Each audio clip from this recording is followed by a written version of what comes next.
Hola a todos y todas. Quiero darles la bienvenida a este panel interactivo donde se trata de identificar a los cleptócratas en tiempos de crisis y cómo la guerra de Ucrania ha tenido un impacto sobre la transparencia de la riqueza. Es una de las principales preguntas la transparencia de los activos de los oligarcas rusos sancionados y en los Estados Unidos se puso un grupo de trabajo que era contra la cleptocracia y también en Europa se hizo uno similar. Y con esto se hizo entonces el lanzamiento del grupo de acción contra los cleptócratas, oligarcas y apoderados legales. Y todo esto es lo que se busca de poder evitar el abuso fiscal, el secreto de la riqueza, que son de 7 a 32 billones en activos escondidos, y estos activos se podrían revelar con mayor transparencia con registros de beneficiarios finales y otros activos que puedan ser transparentes para el público en general. En este evento está siendo auspiciado por FTC. Yo soy el director ejecutivo, Matti Kohonen, también por parte de ICRICT. Y quiero, por favor, pedirle a nuestros panelistas que se presenten. Y les voy a pedir, por favor, que se presenten en el orden inverso del que van a hablar. Así es que, por favor, Bolaji, y así seguimos. Hola, buenas tardes. Sobre todo a Eva Jolie, qué bueno verle nuevamente, esta vez virtualmente. Muchísimas gracias por invitarme a esta conversación, Mati. Espero que me puedan escuchar bien. Sí, lo escuchamos muy bien.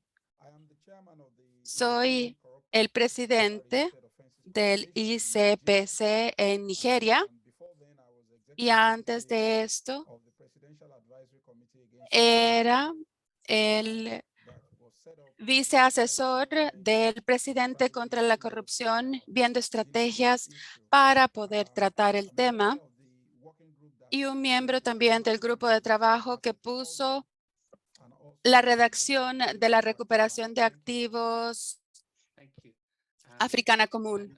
Muchísimas gracias. Y quiero también darle la palabra a Eva Jolie. Si puede, por favor, tomar la palabra. Hola a todos y todas. Trabajo como abogada en París y trabajo con los sindicatos, y mi especialidad es ir tras aquellos que no quieren pagar los impuestos, y hemos sido exitosos con McDonald's, donde se les ordenó pagar sobre una decisión de que deberían de reembolsarle al Estado 1.1 millones de euros. Antes de esto, he sido parte del Parlamento Europeo por varios años y he estado en el Comité de Desarrollo, y también fui vicepresidenta durante 5 años en todos los comités especiales de fraude, impuestos y transparencia. Y antes de esto, estuve en Francia por mucho tiempo y ahora soy comisionada de ICRICT y soy miembro de la red anticorrupción. Trabajo también con NORAD en Noruega y estoy encantada de poder estar en esta reunión.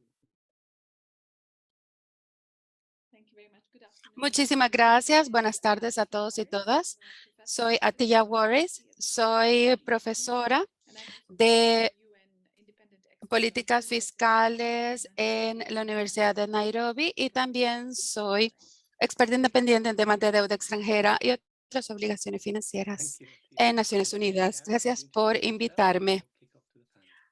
Luego, entonces, Gary, si se puede presentar, por favor. Hola, gracias, Mati. Soy Gary Kalman. Soy el director ejecutivo de Transparencia Internacional en los Estados Unidos.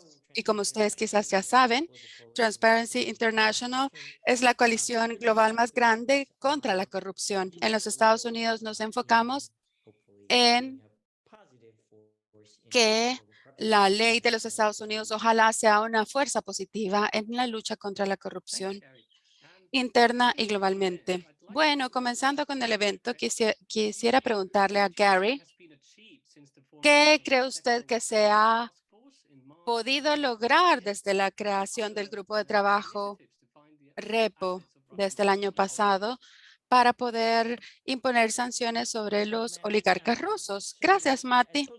Bueno, como sabemos, este grupo de trabajo de cleptocracia se creó después de la invasión. Es un grupo de trabajo basado en los Estados Unidos y se ha creado para trabajar con varios países del G7 y otros países. Yo sé que les encantaría que yo diga, esta es la cantidad exacta que ellos han decomisado o congelada. Congelado, desafortunadamente, no lo sabemos. En junio pasado, habían publicaciones en prensa de lo que se había decomisado, un yate de 300 millones en Fiji, otro en España, un jet Gulfstream, y así podría continuar. Hay varias de estos que a medida que se avanza y se pone presión sobre esto, pero no estamos claros exactamente en una cantidad. Son cientos de miles de millones y creo que es más de 1.000 millones hasta este momento. Con el grupo de trabajo REPO, el verano pasado dijeron de que han congelado 30.000 millones de dólares de activos e inmovilizado 300.000 millones de dólares de activos del Banco Central ruso. Ha habido, sin saber la cifra exacta, ha habido muchos activos congelados. Y tenemos que asegurarnos de que congelados no es lo mismo que decomisados. Cuando se hacen sanciones, se pueden congelar activos para asegurarnos de que aquellos que son los dueños originales no pueden tener acceso a estos activos o beneficiarse de ellos. Y decomisarlo es un proceso mucho más difícil porque tiene que ver con procedimientos penales, eh, aquellos que ejercen la ley, varios trámites y aunque es difícil, es un aspecto interesante de nuestra democracia. Algo interesante de la grupo de trabajo de la cleptocracia es algo muy importante que tenemos que entender que surge de esta experiencia que involucra a 3 personas en el gobierno de los Estados Unidos y muchas de las negociaciones y discusiones en el comité ejecutivo, el grupo de trabajo y en conversaciones con otras agencias en el nivel estatal y federal, pero no involucra o no ha involucrado la creación de nuevas autoridades, reglamentos o leyes o nuevos recursos importantes. ¿Y por qué lo digo? Es porque a la velocidad con la que la información se está compartiendo de forma transfronteriza y trabajando con los socios de este grupo de trabajo, se debe, cuando se habla con las personas de aquellos que hacen cumplir la ley, se debe a voluntad política, a que se está priorizando y nos estamos dando cuenta que estos activos escondidos tienen una implicación con la seguridad nacional que se tenía que haber hecho hace años y que es críticamente importante que comencemos a priorizar este tipo de investigaciones. Y la única forma que lo vamos a hacer es acelerando los procesos de compartir información. ¿Y por qué lo digo? Que es importante porque la pregunta va a ser, ¿cómo podemos ampliar el compartir esta información para poder continuar con estas investigaciones expeditas?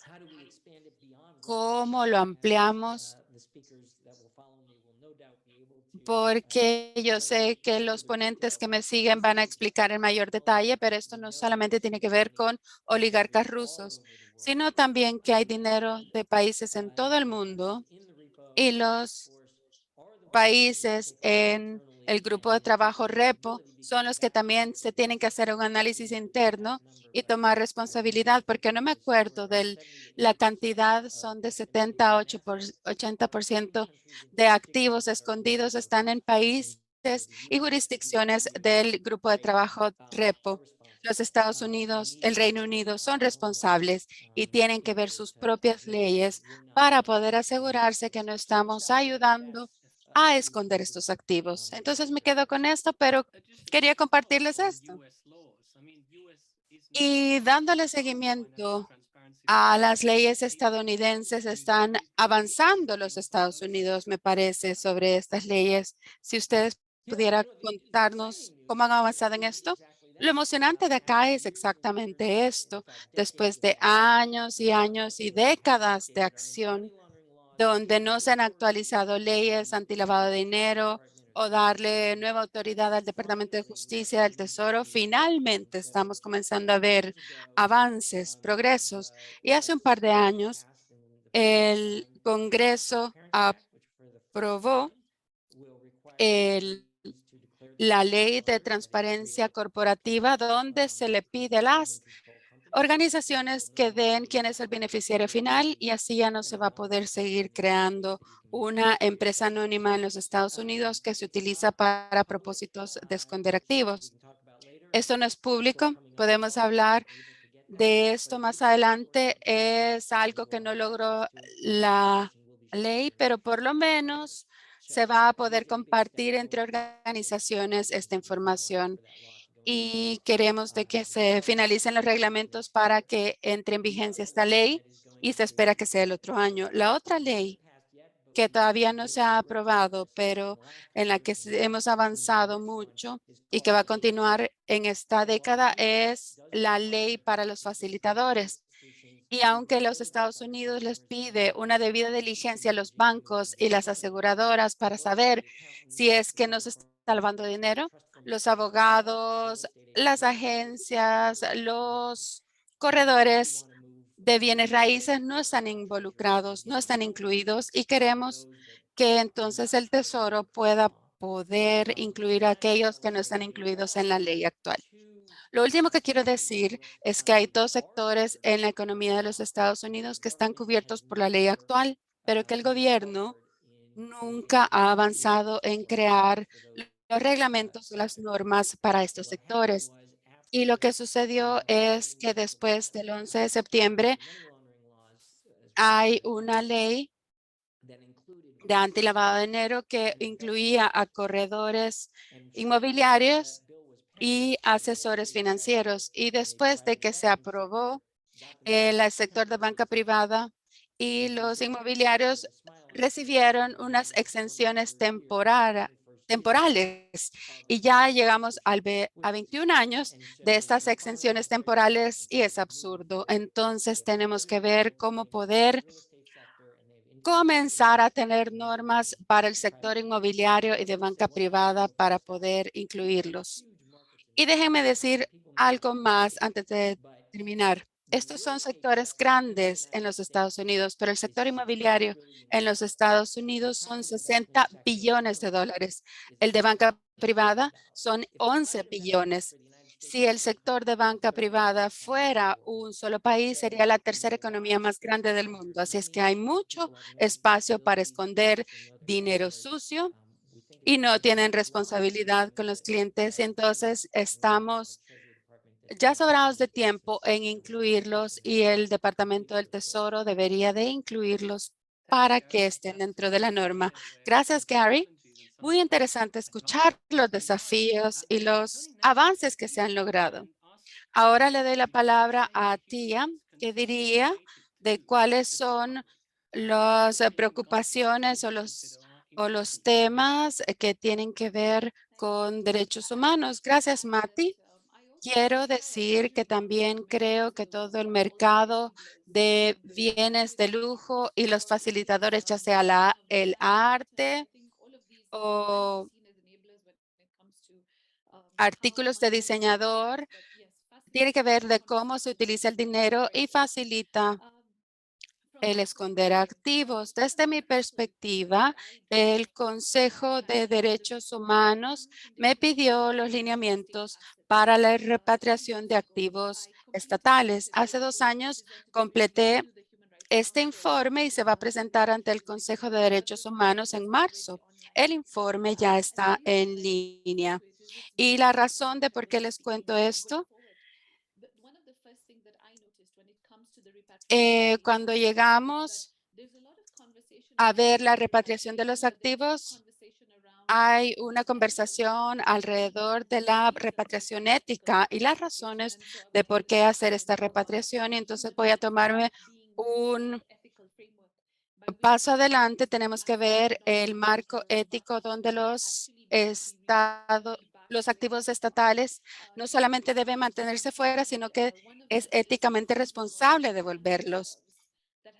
Hay otro tema de las reservas bancarias que a veces por medio de sanciones legítima o ilegítimamente, cuando hablamos del sector privado y el congelamiento de los activos se está volviendo crucial porque hay países que no pueden pagarle a las Naciones Unidas por el congelamiento de los activos. Este es un espacio bastante complejo y se está volviendo más complicado. No solamente tiene que ver con un tema del sector privado, sino también el sector público. Tendríamos que ver cuáles son las directrices que vamos a utilizar en la repatriación de estos activos estatales y cuáles serían las preocupaciones o los temas de derechos humanos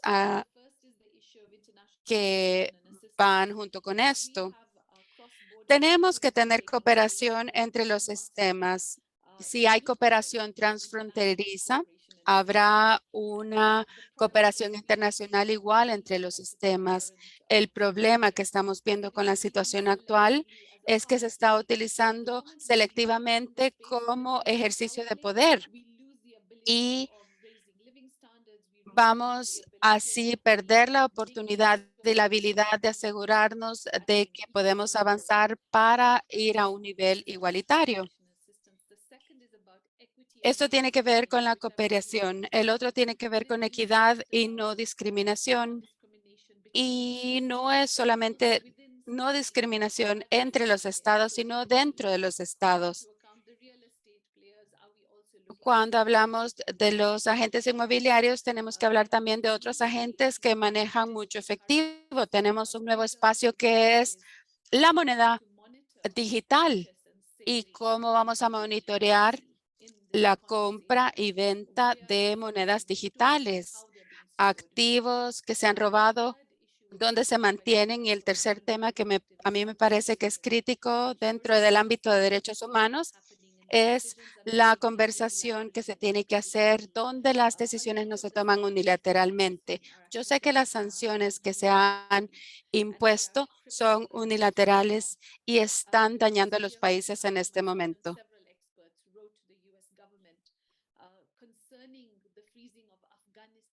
Sobre el congelamiento de los recursos de Afganistán durante la pandemia, mucha gente está muriendo. Hay bienes privados y públicos que están en juego. Y lo último creo que también es importante es el acceso a la información. Es muy importante que tengamos acceso a la información. No, no, no solo algunos tienen que saber, tenemos que saber, que tener transparencia para saber en quiénes usan esos bienes, a dónde los llevan, cómo los usan y todos esos recursos del Estado, ¿a dónde van? Para todos los interesados en esta conversación y, y mantener su desarrollo, tener acceso a la información es muy importante y eso todavía se mantiene menor. Quizás, gracias, quizás una pregunta sobre la transparencia. ¿Qué obligaciones deberían tener los participantes o interesados para poder tener la transparencia de la que hablabas. Sí, gracias, Matt. Es algo que hablé en mi informe del año pasado, cuando hablé acerca de em, eso vino casi de manera simultánea con lo que dijo el secretario general de la ONU. S- En estas discusiones tenemos que hablar de la transparencia, pero también de los que tienen propiedades o beneficiarios de propiedades. Que, que todos tenemos que tener acceso a esa información. Yo ya hablé un poco más al respecto, pero también, también la justicia en la equidad de quienes están pagando impuestos y viendo desde la perspectiva de que el Estado cobra impuestos de sus residentes, pero también que el sistema tenga equidad y justicia. Entonces, si vemos a los propietarios con beneficios, entonces esto se tiene que ver de una manera también justa. También tiene que ver con no tener que unos paguen unos impuestos adicionales porque otros no los están pagando. Y esto choca con la perspectiva de los derechos humanos por la privacidad, pero esto es un problema peculiar de Europa. Es solo dentro de la Unión Europea que las corporaciones tienen derechos a la privacidad desde el punto de vista de derechos humanos, pero en otras partes del mundo no se ha desarrollado ese derecho de la misma forma, de que las empresas o compañías tengan derecho a privacidad. Sin embargo, el problema sí se da cuando hay corporaciones multinacionales en Europa que están tratando con otros países de otras partes del mundo, porque se habla acerca del derecho los derechos humanos también. Entonces aquí se ve que la información va y viene y, y entonces la información sí tiene derechos a ser protegida, pero, pero esto no es algo que la Declaración Universal de Derechos Humanos cubra. Pero ahí hay un dilema interesante porque debido a las corporaciones que están ubicadas en Europa. Gracias, tía. Solo quiero recordarles a todos los que escuchan, hay un botón de QA de preguntas y respuestas y pueden ahí colocar sus preguntas. También tenemos interpretación al español disponible. Sí, luego tenemos a Eva Shirley para continuar de lo que nos había hablado y también ella hablaba sobre la transparencia. Entonces, ella ha estado hablando mucho al respecto sobre la transparencia. Ella también ha trabajado en la Unión Europea y, Iva, ¿por qué es la transparencia financiera tan importante de acuerdo a su punto de vista? Sí, gracias. Esto es muy triste. Em, en mi opinión, la Corte cometió un gran error y ha sido un retraso sobre la lucha contra el lavado de dinero. Y ha habido interés en los periodistas al respecto, que han buscado saber quién es la persona que pretendía eh, que ver esta información registrada. Él les hizo saber que eso podría hacerse secuestrado. Patrick Hansen es un empresario que tiene un negocio exitoso, pero después de este interés del periodista, encontraron que tenía más de 100 compañías. Muchas de estas con socios y participantes rusos y personas muy cercanas a Putin. Y esto ha sucedido por años. Lo que esto quiere decir es que lo que ha dicho el señor Hanson de su privacidad, se le dio privacidad a los oligarcas y a los amigos de Putin. Y, y yo dudo si eso es lo que ellos querían hacer. Algo de lo que ha hecho un fallo de la corte es que ellos no deben dudar en llevar este caso a los tribunales y mostrarles dónde están equivocados y las consecuencias de ese fallo. Creo que esto es muy terrible. Yo estoy agradecida a esta organización, la organización contra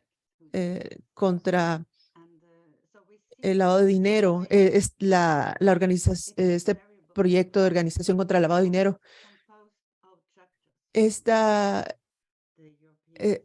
esta corte está compuesta por varios estados europeos y no están informados tal vez de todo, tal vez no entienden todo a cabalidad. Y puede ser esto un error gravísimo. Debemos continuar luchando y encontrar otras formas para deshacernos de esta limitante. Gracias, Eva. Y sí, muchos de estos beneficiarios de propiedades ya cerraron. Usted también mencionó a otros que pueden beneficiarse de estos registros. ¿Puede mencionarnos más sobre esta propuesta y cómo puede ayudar? Sí, lo que hemos visto en estos días en los Estados Unidos y Europa es que es muy difícil perseguir a los oligarcas y a sus bienes. Y cuando los investigamos, ellos son dueños de los bienes privados de Rusia. Y hay un estimado de que un cuarto de esa fortuna está en paraísos fiscales.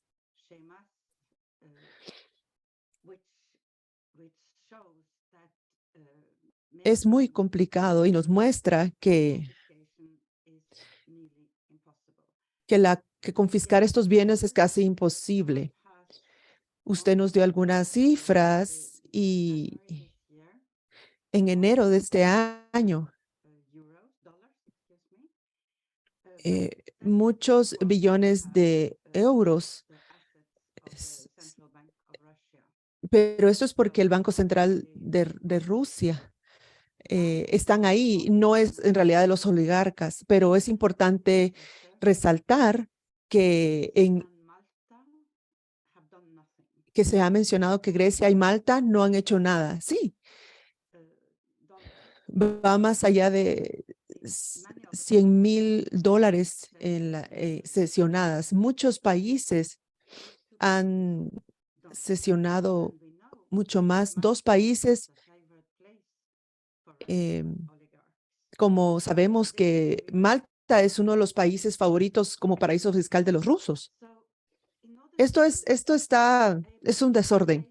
Entonces, para poder rastrear estos bienes, no solo en Rusia, y no solo los bienes de Rusia, tenemos que hacer esto global, un registro de bienes global. Y también para que el dueño real tiene que estar rastreado también de dónde están sus bienes. La mayoría de países ya tienen registros de esto. sobre de casas, aviones y de otro tipo, yates. Pero estos registros deben de ser relacionados directamente con el dueño y estar interconectados de alguna manera en cada país. Esto es un trabajo muy grande porque, como ya les mencioné,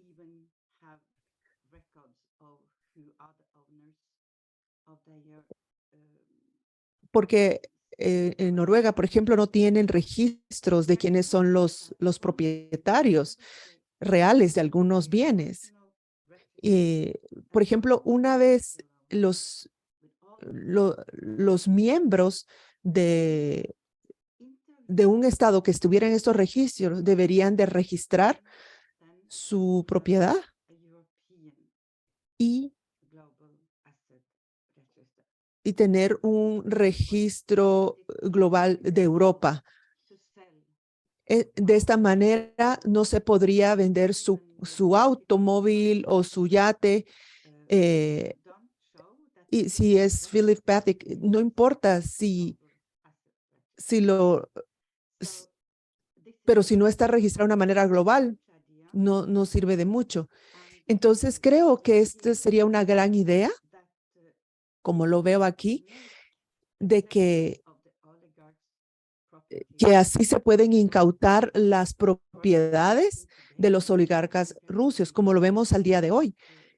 Si, si todos saben, por ejemplo, que un yate es de Putin y ahí está, entonces sería, pero porque ahora es imposible probarlo y entonces no se puede incautar. Solamente tal vez por unas semanas, pero sería muy costoso eh, hacer todo eso. Y entonces lo que vemos acá es los lados negativos de los paraísos fiscales, todos esos secretos y temas de jurisdicción. Es muy importante continuar trabajando como ya empezamos a hacer con este registro global de Europa. Y podemos soñar que lo tendremos en la Unión Europea, en los Estados Unidos, y, y, y ahí y puede ser que más adelante en otros continentes. Gracias, Iva. A, a mí me encantaría y que se tenga un registro global de bienes y que se tenga en el Reino Unido donde yo vivo, que muchos no saben sobre los bienes que se tienen eh, en lugares offshores. Yo recuerdo en Camerún el 2015, eh, se prometió que ahí se iba a haber un registro y que la confianza no debe ser anónima, pero todavía están esperando. Así es, sí. Esperamos que, que la Junta contra el crimen organizado pueda trabajar en ese registro de bienes y de propiedades.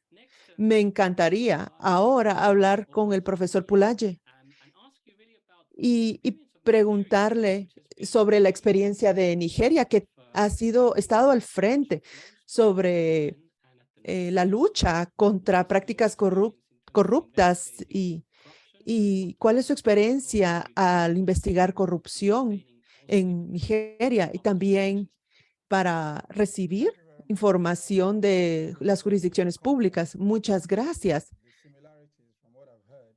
Creo que hay similitudes con lo que he escuchado esta tarde y también hay una necesidad en Nigeria como a nivel local. Por ejemplo, los grandes retos para investigar son para investigar como a propietarios más pequeños, es siempre también investigar a los políticos de alto nivel. Esto siempre se pospone. Ellos están siempre conectados. En Nigeria tenemos retos, el abuso del concepto de federalismo, por ejemplo, como hay gobernantes muy corruptos que obtienen que obtienen bienes del Estado y, y, y luego previenen de que las agencias encargadas los investiguen o los arresten. En algunos casos, ellos también crean su propia agencia anticorrupción, pero no tienen la intención de que funcione, solo como una fachada. Y, y hay leyes que esas agencias eh, m- superan a las demás agencias en el Estado. Esto es un reto para nosotros porque estamos luchando contra esas leyes, pero este es solo un ejemplo del retraso que hay al poder investigar. También está el abuso de poderes en el gobierno, sobre todo con el tema fiscal. Y ahí vemos un retraso en la legislación y el parlamento, porque las agencias anticorrupción se les detiene de que lleven a cabo su trabajo. Por ejemplo, si hablando del presupuesto se ha usado mal y luego ahí se ve involucrado el aviso de poder. Y entonces tratan de detener estas investigaciones y es ridículo eh, porque no tienen forma de investigar. Pero cuando la corrupción sucede dentro de las esferas del gobierno, las agencias de anticorrupción lo usan para que no puedan investigar a los que tienen el poder.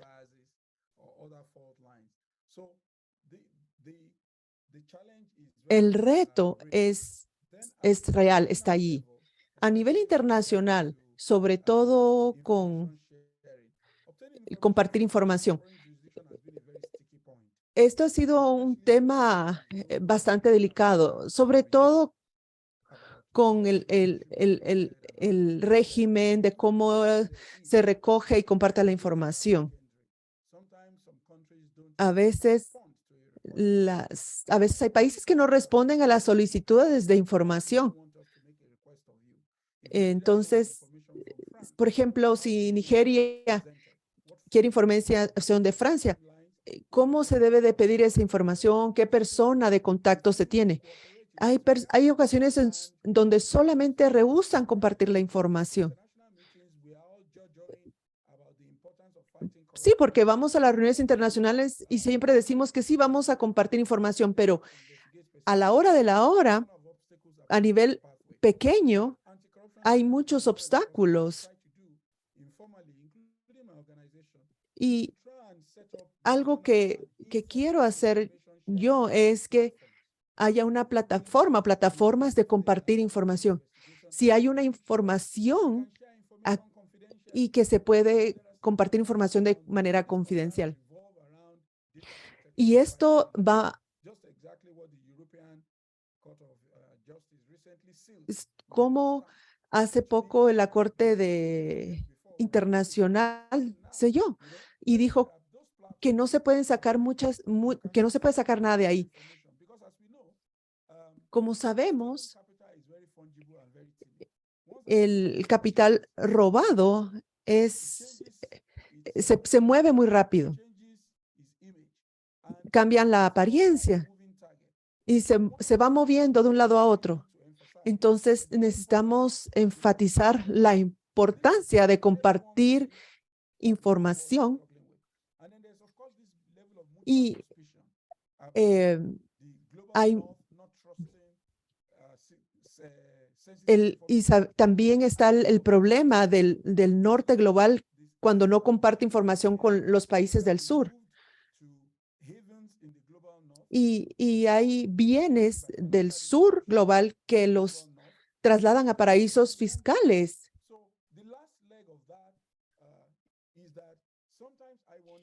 Entonces, a veces me pregunto, si que no lo quieren hacer es que se les quiere ver como que son los que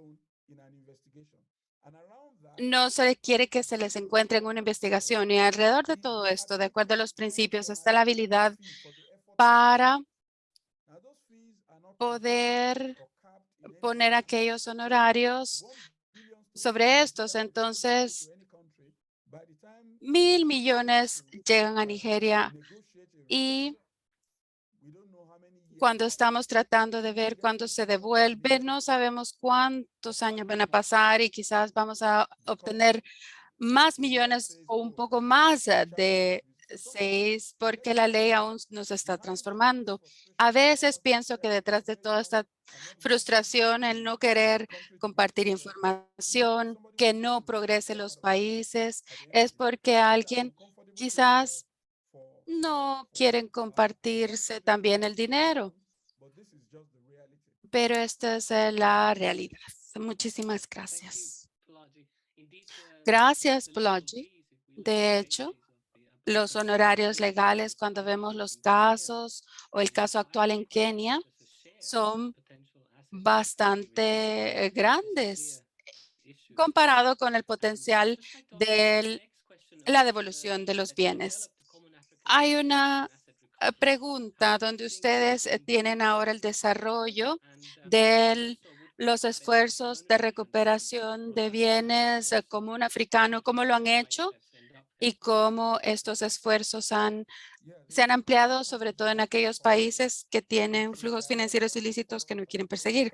Bueno, viendo el informe del panel FACTI de los flujos financieros ilícitos que es aclamado de forma mundial. Queremos saber en África qué hacer. La posición de CAPA es tener política, incidencia y un documento político que pueda orientar a los países para poder seguir aquellos 4 pilares para poder identificar a los bienes. A veces no se sabe ni siquiera qué buscar. Si se ven los flujos financieros ilícitos que vienen de transacciones comerciales, muchos de estos son precios de transferencia escondidos y con empresas grandes multinacionales que están tratando de esconder sus ganancias y cambiando y moviendo las utilidades, hay que saber, eso es lo primero. Por supuesto, eso no es la única fuente de corrupción. También se tienen la parte corrupta pública y la parte comercial. El otro pilar tiene que ver con la recuperación y repatriación de estos activos o bienes. Por supuesto, como sabemos, muchos casos de recuperación se tardan 5 años. Como Atia dijo, mientras está negociando, las personas de los fondos públicos están sufriendo porque los países víctimas no pueden construir sus objetivos de desarrollo y no pueden avanzar en otras cosas. Esto se vuelve más complejo y para cuando se tiene éxito, si es que se logra, sabemos que el nivel de éxito es abismalmente pequeño y no se está moviendo para nada. Si es que es exitoso, ya se ha devaluado mucho todos los bienes. Entonces, por ejemplo, ¿qué es lo que podemos hacer? Invertir aquellos fondos que están en disputa en banca de desarrollo. Si 1.000 millones de dólares se han decomisado en Nigeria y si la persona a la que se le ha decomisado los fondos está peleando que se le tienen que devolver, en lo que se negocia todo esto, se puede poner en inversión en una banca de desarrollo, porque al momento en que se solucione ya se ha devaluado. El dinero que ha sido robado y se invierte y cuando ya se ha resuelto todo, se le puede devolver el dinero y entonces en ese momento el dinero ya va a ser nada más el valor de la mitad de lo que se decomisó. Y el marco que fue adoptado por el panel FACTI de Naciones Unidas es poner el dinero en una cuenta fideicomiso. Si la víctima tiene adición del dinero, si se le pide al Estado que tiene los fondos que se le cobre honorarios administrativos, pueden devolverlo al principal. Entonces se puede utilizar de 2 formas. Este dinero es uno de los principales. CAPA está diseñado para fortalecer las capacidades de los países africanos para orientarlos de cómo hacer todo esto. Y voy a concluir con la negociación de todos estos temas que se han sacado. Y estamos ahorita buscando la devolución de artefactos que se han sacado del país. Y bueno, los marcos y las normas de los beneficiarios finales, estoy de acuerdo con la posición que dijo Eva Joly, que nosotros como nigerianos deberíamos de cambiar las leyes que se cambiaron en el 2020 para poder divulgar el beneficiario final, y esto es obligatorio hoy en día. El desafío es obtener los registros de las empresas que han sido constituidas antes del nuevo régimen y cómo poder actualizar esa información. En este momento, no se puede ver aquellos nominativos, los fideicomitentes y los reales que están detrás de aquellas identidades artificiales que les permiten llevar a cabo sus negocios. Ojalá vamos a poder incluir otras normas con iniciativas de transparencia, con una agencia de transparencia que está buscando que todas las normas se puedan hacer cumplir, no solamente alrededor de beneficiarios finales, sino también aquellos que están haciendo negocios en industrias extractivas que no estén constituidos en paraísos fiscales. Si están en una jurisdicción donde todos los registros se puedan esconder, no se van a permitir. Estas son algunas de las normas que ojalá van a poder aplicarse. Muchísimas gracias. Gracias, Presidente Bolaji. Yo creo que esto nos da una buena introducción a los desafíos y obstáculos que enfrentan aquellos que investigan lavado de dinero y activos y que tratan de recuperarlos. Ahora vamos a las preguntas y respuestas. Primero al profesor Bolaji, que va a irse del panel en 10 minutos. Así es que aquellos que quieran hacer alguna pregunta de seguimiento pueden levantar la mano en la audiencia si lo quieren. A ver, Atia, por favor, adelante. Quiero añadir a la conversación, es algo que descubrí que me fascinó cuando estaba redactando las directrices, y es el hecho de que el profesor habla de 5 años, pero en promedio los países en África o países en desarrollo les toma 10 años. Y lo que me pareció muy importante desde la perspectiva de derechos humanos al redactar estas directrices es que se obtiene solamente el monto del capital. No hay intereses, no hay ganancias y no hay reconocimiento de la inflación y el cambio en la paridad de adquisición, que es lo que el país pudo haber hecho con ese dinero durante ese periodo, pero también no hay reconocimiento de la pérdida en desarrollo que se hubiese podido tener en muchos de los países alrededor del mundo. Gracias, profesor, porque usted reafirmó lo que dicen mis directrices y me encantó escucharlo y me parece que será útil para utilizarlo en el futuro.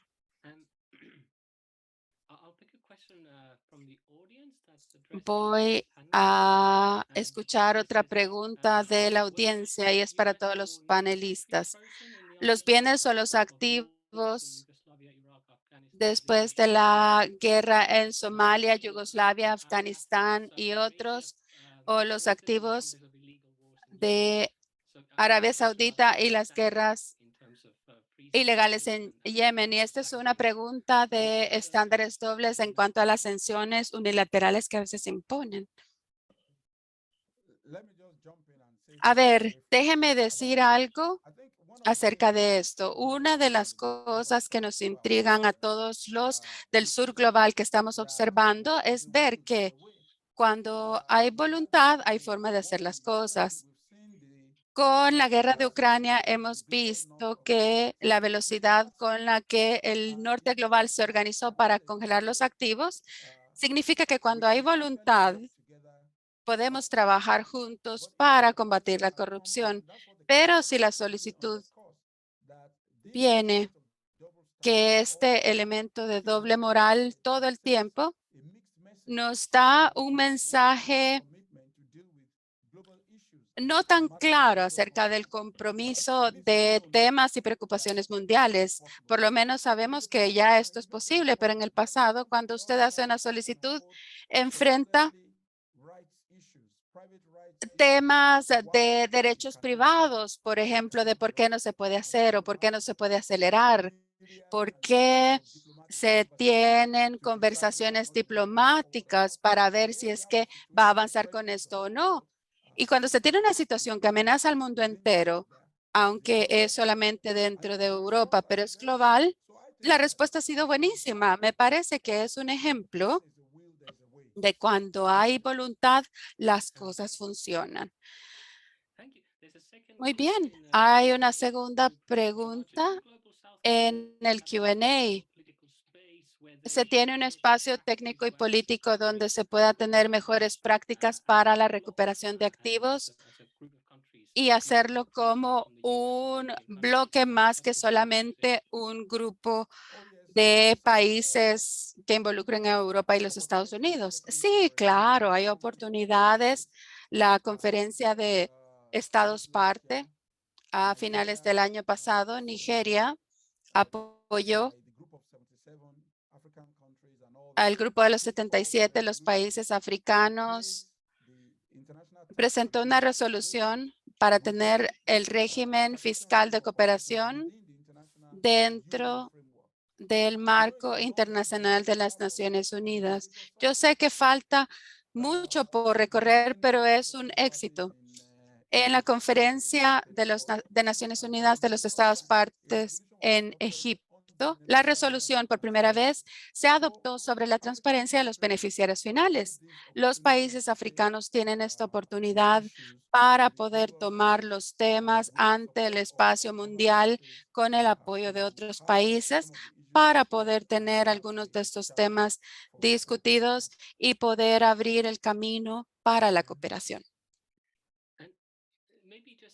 Y quizás entonces, concluyendo las preguntas para usted, yo diría que usted fue o es miembro del panel FACTI, ¿verdad? Y como parte de este panel ha hecho varias recomendaciones a la arquitectura mundial de la recuperación de bienes y activos. Y desde la perspectiva africana, como usted vería estas recomendaciones a nivel mundial y cómo poder descubrir los activos o los bienes de todos estos oligarcas.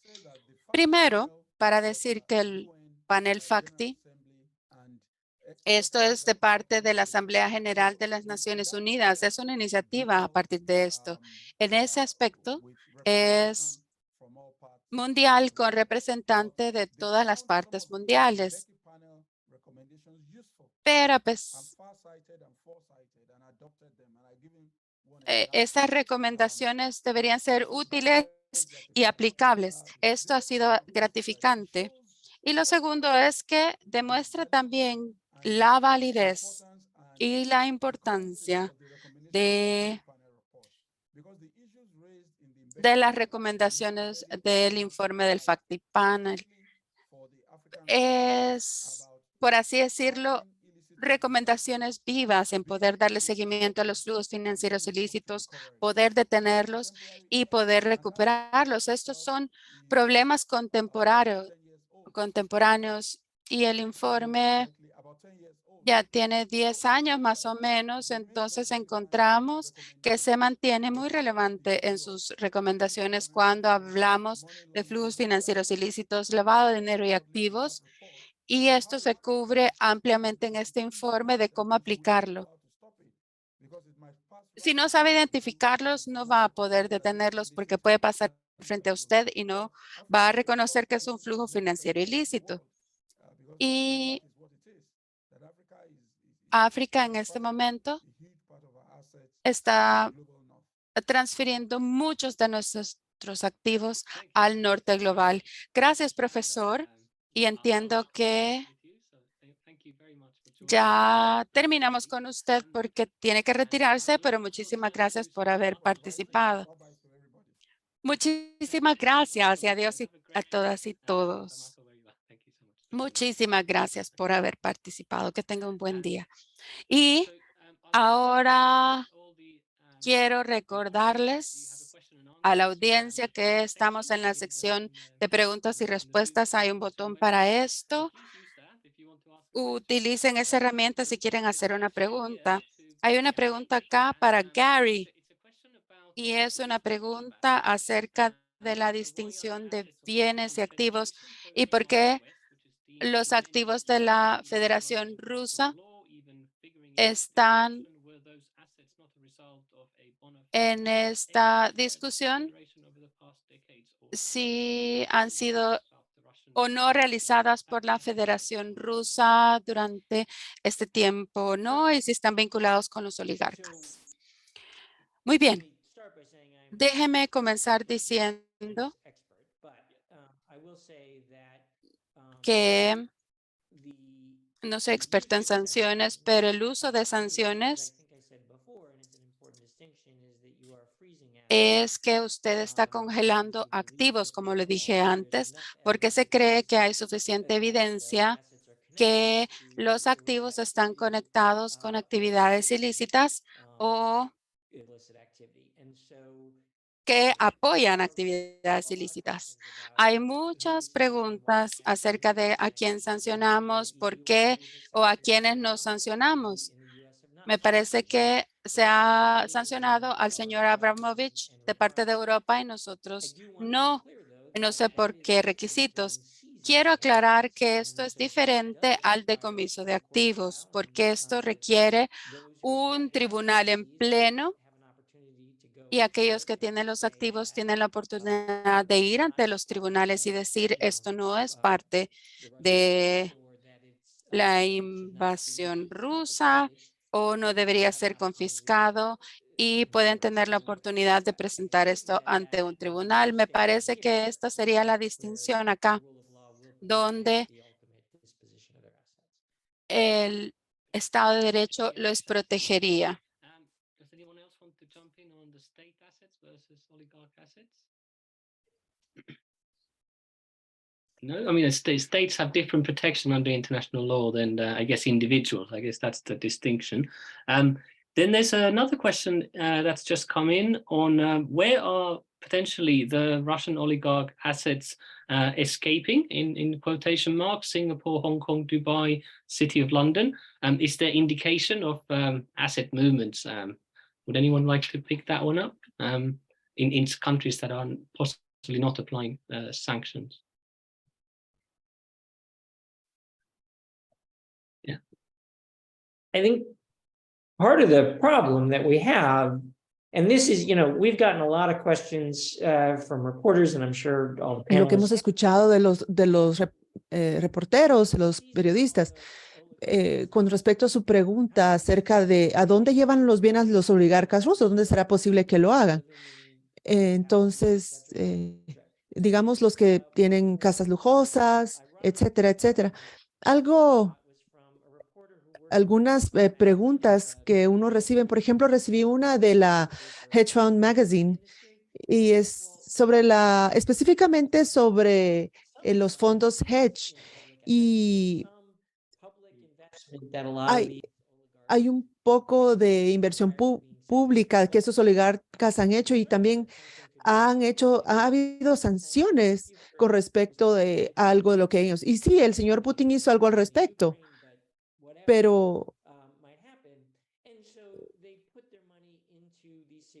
entonces llevaron su dinero a estas entidades secretas y de una jurisdicción secreta a la otra.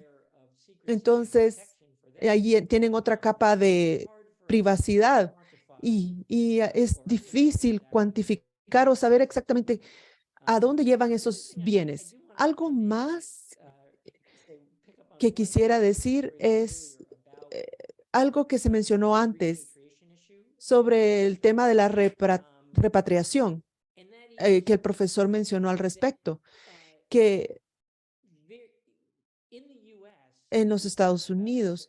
Si hablan de devolver la recuperación de bienes, entonces no han hecho un gran trabajo al respecto y no ha sido muy útil a nivel internacional.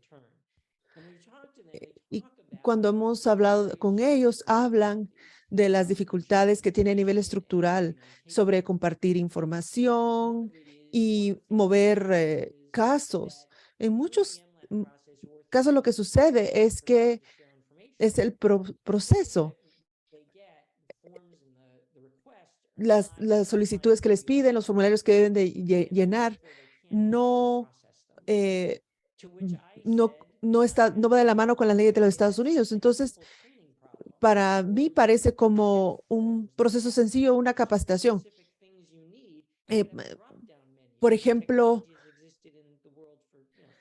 usar la tecnología, porque ya lleva la tecnología unos 30 años y pueden quitar a las personas que no entienden muy bien el sistema de los Estados Unidos, que es se puede entender fácilmente. Y me quedo así como en blanco porque hay pasos pequeños que podemos tomar y que harían un cambio enorme, tendrían un impacto enorme para poder obligar al gobierno de Estados Unidos para que ellos pidan más información y que puedan responder más rápido. No es algo que no se pueda resolver. Solo quiero añadir esto. Gracias, Gary. Quizá así hacer una pregunta. En África, también como en Latinoamérica, también tienen el registro de beneficiarios finales. Y en Europa son el 25% de los registros de beneficiarios finales, pero en África y Latinoamérica es diferente. ¿Qué hacen ustedes para que haya más transparencia? Yo estuve asentando mi cabeza como por varias razones. Siempre pienso como abogados, a veces vemos que es más importante, la sustancia o la forma de hacer las cosas. Y creo que si se habla de justicia a nivel de derechos humanos y de equidad, deberíamos de ver más al contenido más que a la sustancia, porque puede ser que sea algo que puede dificultarse a la comunicación, porque tal vez para muchos su idioma materno no sea en inglés, ni el francés, ni el español. Desafortunadamente, esos documentos en muchas partes del mundo se usan en alguno de esos 3 idiomas. No sé, por ejemplo, alguien que habla Swahili, ¿y cómo va a poder comprender un idioma técnico de un idioma que no es su idioma materno? Entonces, ahí hay un sistema que no es amable con los derechos. Entonces, con el tema de beneficiar al registro de beneficiarios finales, hasta 2% puede ser muchísimo. A veces debemos mostrar la transparencia desde la perspectiva de los derechos humanos también. No comprendo por qué no podemos mostrar cuánto tenemos para pagar la cantidad justa de impuestos. Y de esta manera se va a dar el desarrollo a nivel mundial. Entonces, eso es lo que yo creo. Yo soy un poco proactiva. Gracias. Sí, por favor. Solo quiero decir, primero, yo estoy de acuerdo. Yo quiero aclarar. No estoy defendiendo lo que hace los Estados Unidos y mi solución. Yo estoy abierto a otras soluciones. Yo sé que hay deficiencias de que no se está haciendo un mejor trabajo. Si Si se ve la lista de actividades, si se ve la actividad ilícita en los Estados Unidos, haríamos hacer cambios, por ejemplo, a nivel de las agencias policíacas en estados o en las ciudades, a nivel del gobierno federal. Y lo que vemos que pasa a nivel mundial en otros países fuera de los Estados Unidos. Y luego ya ahí sí hablamos con términos más legales. Yo quiero aclarar, yo creo que los Estados Unidos deberían encontrar la forma de que los formularios que se llenan no sean un obstáculo para apoyar o para que este comportamiento horroroso continúe y que solo tengo una pregunta para Eva en el registro de la Unión Europea, en el registro de Europa. Este 25% que no tienen que registrar, ¿qué obstáculos cree que hay? ¿Cómo se pueden solucionar? Creo que hay maneras de lidiar con esto. Siempre hay formas. Voy a definirles algunos y quiero compartir con ustedes otra preocupación. Los proveedores de servicios, algunos de ellos ofrecen hasta el servicio de ellos encargarse de ser los del registro de beneficiarios finales. Y este es un problema, porque hay alguien que usan como testaferro. Y eso sería uno de los principales problemas que tendríamos que abordar. Y además, el dinero ruso lo tienen en sale de ahí para otras partes del mundo. Y hasta el momento han tenido éxito a moverlo de Rusia a China, por ejemplo. Gracias, Eva. I had just maybe another quick follow-up question. I mean, how Tengo otra pregunta de seguimiento. La recuperación de bienes y activos toma mucho tiempo. Viendo casos anticorrupción en la experiencia, ¿podrían hacerse las cosas más rápidas para los que hacen cumplir la ley? Es terrible. No hay tal cosa como devolución de bienes. Se quedaron en el país donde se encontraron. Estuvo el caso de Abusha, donde Suiza comenzó a devolver los bienes y yo fui una de las negociadoras para Noruega y lo solicitamos que los activos, los bienes tenían que ser devueltos y hubo mucha resistencia. Teníamos a países africanos, pero no muchos europeos. Ha habido mucha resistencia a esta idea y aún hoy en día no estamos siendo exitosos, no lo estamos logrando. Y es también por la prueba, porque cuesta probar que este dinero pertenece a Nigeria o a algún otro país, y esto muy a menudo es muy complicado y toma mucho tiempo. Así es que creo que no se tiene una decisión legal final, se tiene que hacer en base a la disposición también. Esto sigue siendo un tema abierto sin resolver y han habido muchas iniciativas para poder mejorarlo. La iniciativa STAR, y es muy triste ver que 20 años después, fue en el 2003, me parece, ¿verdad? 20 años después, esto no se ha finalizado. Y esto es también porque en muchos de los países los sistemas legales están preparados, subequipados. Yes, thank you. Sí, for that remark. gracias, Eva. Yo creo que uno de los recientes casos en Túnez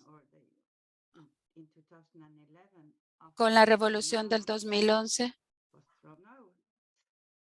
después de que Ben Ali fue exiliado, creo que los activos no se les han devuelto. Así es que Naciones Unidas creo que debería de mejorarlo. Sí, tenemos a una experta independiente de Naciones Unidas en el panel, tomando sus recomendaciones, viendo hacia el futuro en la recuperación de bienes que usted ha presentado. ¿Cuál cree que son algunos de los pasos para sobreponernos y mejorar los desafíos y obstáculos que encontramos en este proceso? Para mí, Mati. Sí, sí, correcto. Bueno, para hablar algo que ha sido un tema por mucho tiempo y es parte de lo que yo presenté en octubre en la Asamblea General, es que hay una necesidad para una autoridad fiscal global. Y cuando hablamos acerca de beneficiario final y los registros de ello, me parece que es como el elefante en el salón de quién va a ser el que va a proteger la información, quién la va a proteger de que no sea mal utilizada. Es un buen caso para un registro de beneficiarios finales, de tener un ente que pueda proteger la información. En este momento, la información en muchas de las transacciones están en jurisdicciones o están en las manos de entidades privadas. Creo que el BIS, agencias calificadoras de riesgos, agencias donantes son los que tienen esa información. Es importante que se tenga, pero el problema es que la información les está dando poder a las personas. Y esto sería una recomendación perfecta para terminar mi ponencia. En cuanto a los directrices que se tienen, que son 15, se las voy a compartir, ya está en línea y estoy anuente a escuchar la retroalimentación que me puedan dar sobre ellas. Gracias. Quizás hacer una pregunta breve, volviendo un poco a lo que habló Gary. Por supuesto que los bienes y activos de cleptócratas, oligarcas están en los Estados Unidos y el grupo contra la cleptocracia limita su mandato solamente a oligarcas rusos. El mandato se podría ampliar a personas de interés, para incluir a otros países. Me parece que el grupo de la cleptocaptura está limitada solamente a los oligarcas rusos. Creo que nos estamos dando cuenta que a lo largo o por medio de coordinación y comunicación, sin nuevas leyes ni recursos importantes que se le han asignado, se ha podido mejorar la prioridad de estas solicitudes. La pregunta es, ¿cuáles son los aprendizajes que tenemos después de esta experiencia para poder decir que las lecciones deberían de estar permanentes? Eso es la habilidad de compartir e identificar la información de forma oportuna y para poder ampliarlo a otros países. Como usted sabe, Rusia no es el único lugar donde los oligarcas están escondiendo el dinero en los Estados Unidos. Podemos entonces hacerlo permanente y ampliarlo a otros países.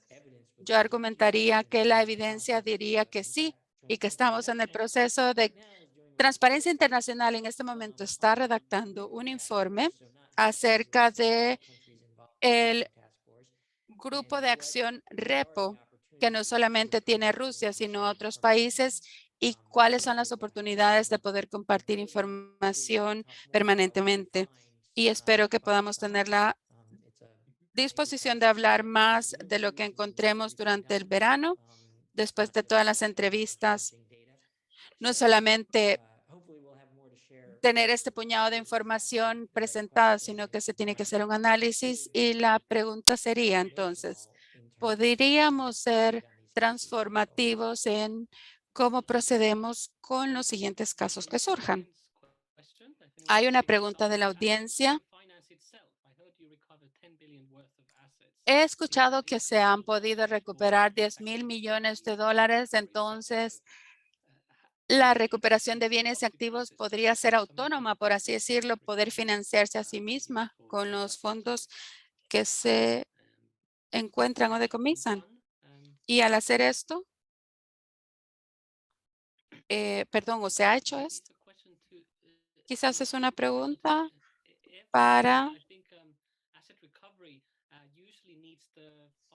la recuperación de bienes. Necesita poder localizar los bienes donde están, y he visto que en algunos casos esos activos y el poder perseguir esos bienes o activos se deducen de los activos retornados.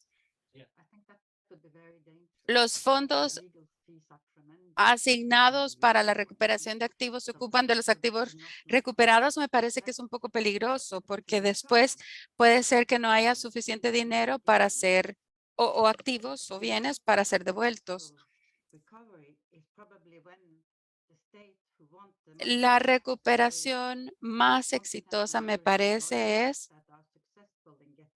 con aquellos abogados que son exitosos en obtener las pruebas adecuadas, pero hay problemas fundamentales que no se pueden arreglar fácilmente porque se necesita poder probar que usted es el propietario real de este dinero que está en un banco del Reino Unido y que parece que le pertenece a no sé quién, y tiene que asegurarse de que usted puede presentar que usted es el propietario real de ese dinero. Es un proceso legal muy complicado, pero hay algo que se puede hacer que podría limitar la resistencia, y es que no se le debería de poder financiar los honorarios legales a partir de los activos que han sido recuperados. ¿Verdad? En el caso de Rusia, cuando se estaba tratando de recuperar estos activos y fondos hacia Nigeria, y por años y años se pagaron honorarios legales sobre el monto que estaba en disputa. Y esto quizás podría regularse de otra forma. Y esto les quitaría de los medios que tienen para la apelación de las decisiones, porque cada decisión va a lo largo de todo el sistema. Y esto es cómo funciona. Así funcionan los tribunales. Tiene derecho a la apelación.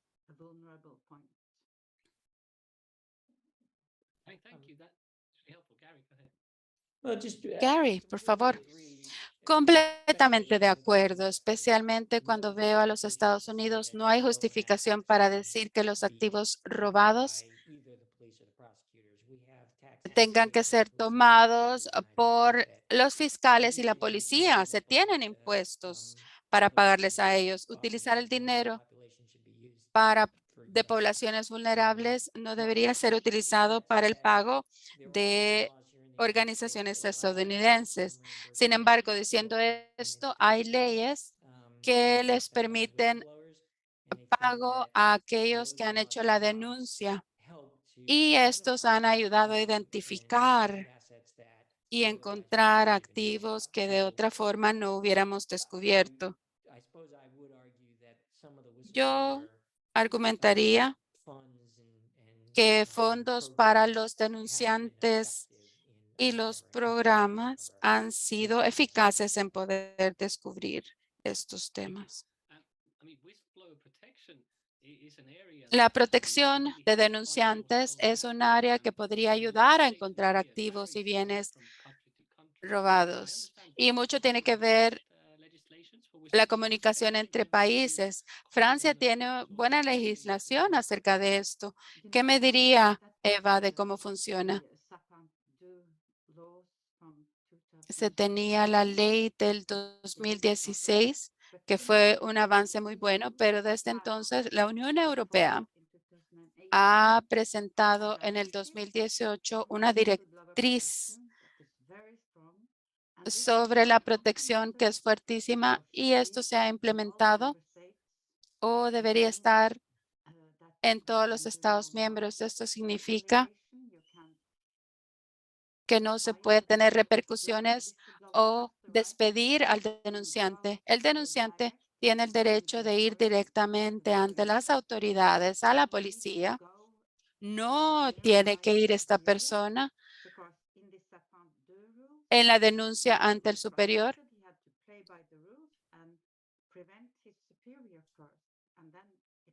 porque antes se tenía que advertir primero a su superior y ahí acababa todo. Pero con esta directriz de la Unión Europea que fue presentada por el Parlamento Verde y fuimos nosotros quien lo logramos activamente. Promovimos esta directriz.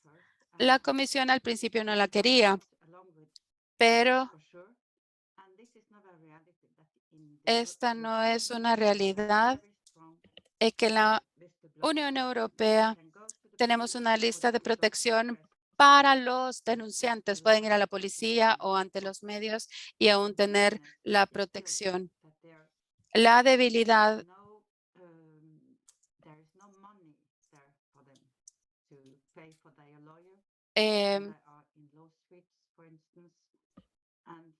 se le asignan fondos para pagarle al abogado y aquellos temas con los que se enfrenten. Lo he visto también en mi ejercicio como abogada.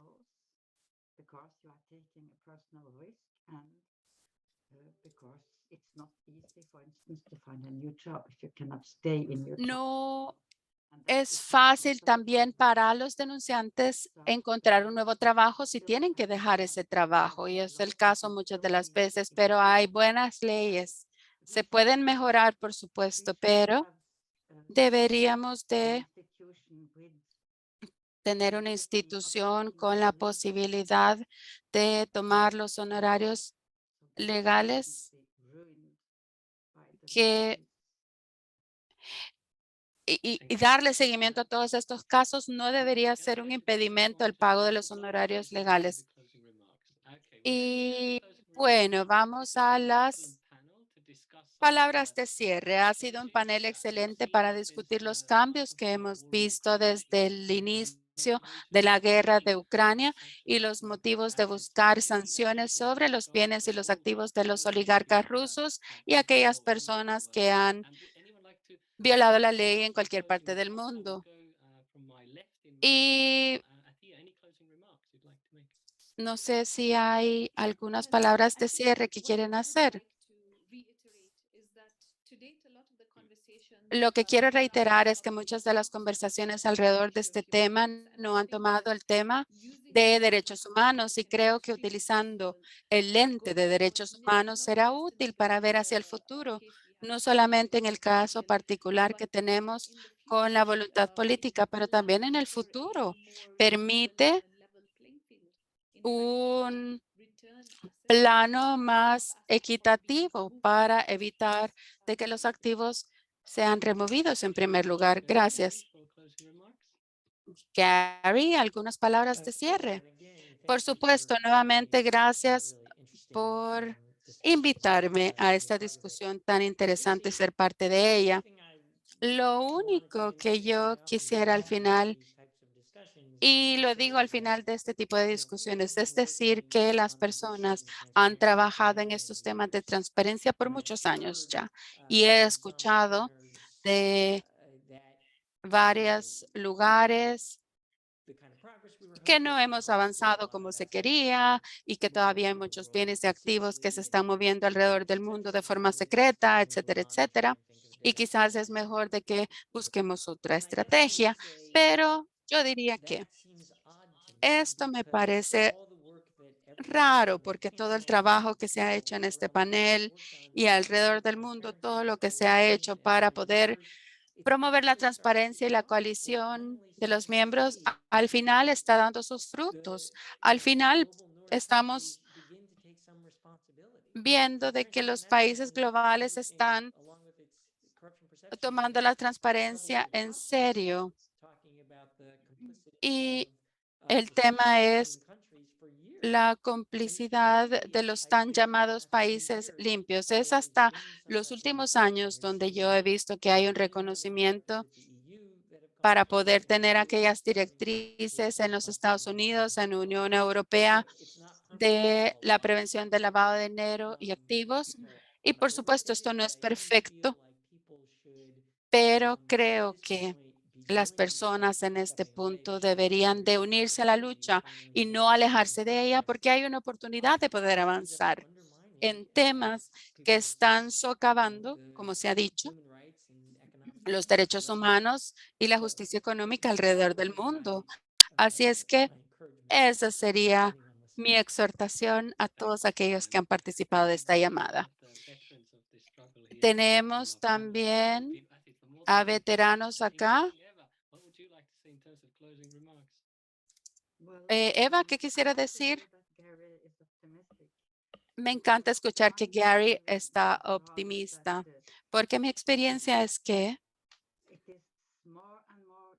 hay más el utilizar paraísos fiscales. He visto las cifras y Noruega, que era un estado fuerte socialista con proteccionismo, y el aumento del uso de paraísos fiscales ha sido bastante alto. Y contra estos paraísos fiscales se tenía un grupo de acción que se fundó hace unos 10 años y ¿saben qué? En el 2020, el gobernador del Banco Central de Noruega dijo que los paraísos fiscales tenían ciertos beneficios y era porque querían contratar a un gerente de hedge de las Islas Caimán, y en ese momento entonces estaba todo bien para Noruega. Así es que se ven estos casos, como ven. Quiero pensar que donde vemos estos casos de oligarcas, donde vemos que no tenemos suficiente poder y si no podemos ver quiénes son los propietarios de los puertos, de la infraestructura, si no sabemos quiénes son, como en Noruega hoy en día, porque queríamos ser parte del juego financiero gigante, queríamos ser competitivos y es un riesgo de seguridad, me parece. Así es que soy de la opinión pesimista que el no pagar impuestos y esconder los ingresos sigue siendo un tema fuerte. En Europa estamos dando todavía este pasaporte dorado. Se está tratando de gestionar para prohibirlo, pero todavía existe. Cuando tratamos de bloquear los activos y los bienes de los oligarcas rusos, se tiene el pasaporte de Malta o de otro país, pueden tener los activos ahí. No hay muchos de nosotros que estamos luchando por mejorar el mundo y hay muchas personas que no quieren participar en un mundo común. Se creen que no son parte de ello, pero en la realidad tal vez comencemos a ayudarnos entre sí, pero hay mucho trabajo por hacer. Bueno, y con esas palabras quiero cerrar este evento y agradecerle a todos aquellos que han participado, que hicieron preguntas, que se mantuvieron durante toda la llamada. Y muchísimas gracias en nombre de FTC e ICRIT y a todos los que participaron. Muchísimas gracias.